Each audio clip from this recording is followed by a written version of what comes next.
4 years ago, I delivered a speech, still available on this channel, in which I argued that unless the forces of the genuine right developed a unified creed in service to some greater metaphysic, the movement would have no hope of surviving the tests that lay ahead. I believe this warning has now been borne out in evidence, and rather sooner than I had predicted, even at my most pessimistic pitch. But what I perhaps underemphasized was that this pressure, the great snuff to carefully pooled energy and optimism, did not come as some ideological or even state-directed broadside, as some perpendicular or even inward pressure. Rather, the challenges came from ahead.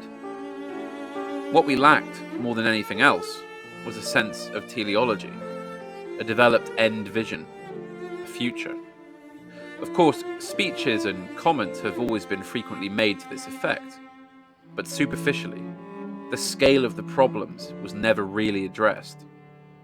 A great focus is made on the immediate demographic calamity, but rarely anything beyond that.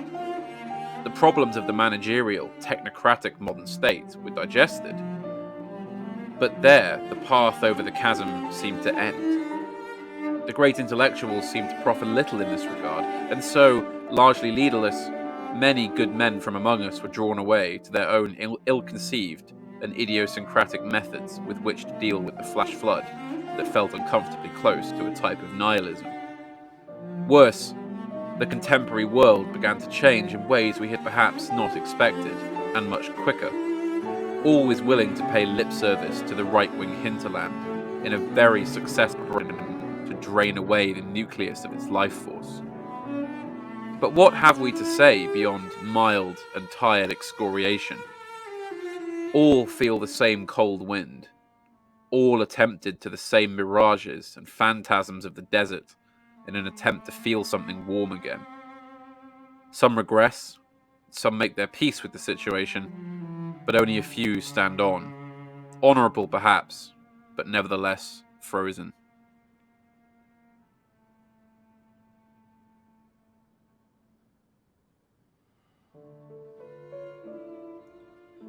Let us, for the foreseeable future, do away with all prior ideological conventions and nomenclature.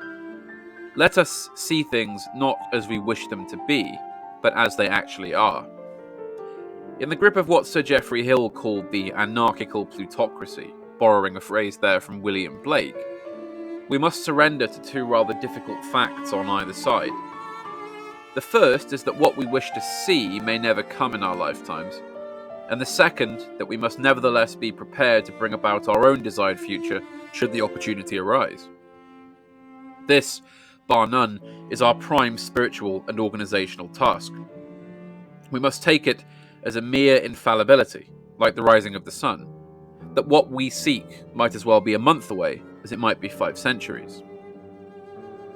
We must also accept that the task ahead transcends any reliance on prior known forms of political organization or aesthetic. Like all good reactionaries, we set ourselves not on the past, but always on the future, and we must never fall away from pragmatism when it comes to political reality. For all political constitutions, all systems carved from circumstance more resemble works of art than they do sets of abstract scientific criteria.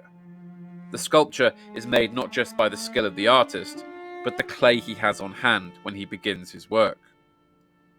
So then, let us go beyond the national, beyond the crudely ethnic, beyond the democratic.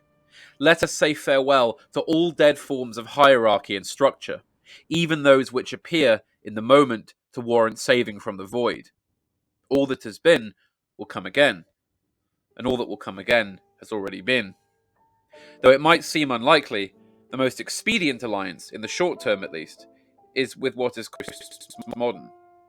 This oft-spoken, little-understood phrase, in fact, grants an enormous philosophical freedom in all criteria. Aesthetic, political, moral, but most importantly, it grants the freedom to decline that vast nothingness that anarchical plutocracy presents us with. Nihilism is, in this system, à la carte, but nevertheless still a choice. A number of admirable political options appeared in the last century. All of them, in the end, succumbed to the decadence of nihilism stages, and thus divested themselves of the dignity that any sort of savior ought to have. When the matter got tough, the actors played their parts badly. So what is there to fear then but fate? We are free to act, free to bring about whatever we desire, but for factors of fate. Some, though not all things, are decided in advance, and those that are will make themselves clear when they mean to. Let us submit to them with a knowing smile, rather than a gnashing of teeth.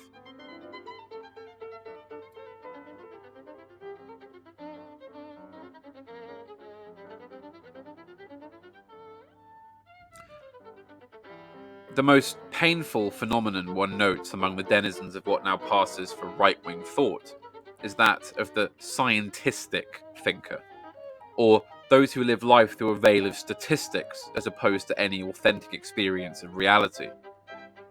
What combines with this problem to create something irreproachably monstrous is the occurrence observed by Gomez Davila about the young revolutionaries of his day, that they were capable only of bringing about the bloody, painful birth of a new bureaucracy. To be sure, there are a new breed of vermin among us, those who, having reached some impasse in their 20s, now seek to become part of the machinery rather than raising up its antithesis. Worse still, they seek to retain their political credentials at the same time.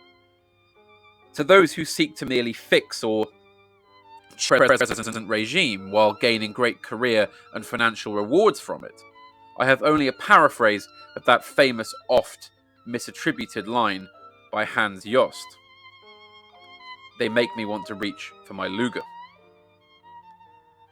What we seek is not the rise of a new caste of supposedly enlightened civil servants handing down remigration orders and hygiene statistics, but a leader in the true sense of the word, a virile monarch, a man of such personal instinct that he overcomes what we now describe as the political. At such a suggestion, I have heard them plead pathetically that we must save all that the post-revolutionary world has built, that the technical systems are so adept and so well engineered bar a little maintenance that we surely must seek to take control of them. What contempt this raises in the right-thinking person, I do not have to detail. We might well be pilloried for it, but our conception of politics demands the rise of a new Constantine, and failing that, a new barbarian, not the technical perfection of a Politburo. And from that, I leave you with one of Evola's grander epitaphs. Gazing upon the spectacle of the Iron Age, exclaimed that I had never been born. Against this, other traditions teach that those who endure against all odds in what is called the Dark Age will be supremely rich with supernatural fruits. The forces which still remain standing, despite everything, will find congenial this truth of the ancient heroic vocation of Western man, of the man who already knew the prayer, Lord, for our enemies, give us the strong.